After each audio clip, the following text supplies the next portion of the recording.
How to download Meta AI on your mobile phone. So first thing first, let's open the App Store or Play Store. Now once you open, you can see there is search option at the bottom right corner of this section. So just tap on that search icon, and once you tap on it, you can see there is search bar at the very top. So let's search for the Meta AI in here.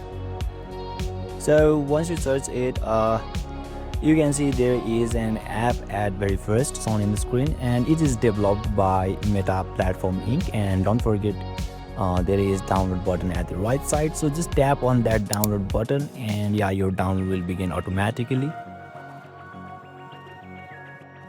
So yeah, once your download gets complete, simply tap on open, and yeah, you will be able to access it. So basically this is how, and this is the process to download Meta AI in your mobile phone. And if you still encounter any issue during this process, feel free to leave a comment and I'll be happy to assist you. Thank you for watching, and I'll see you next time.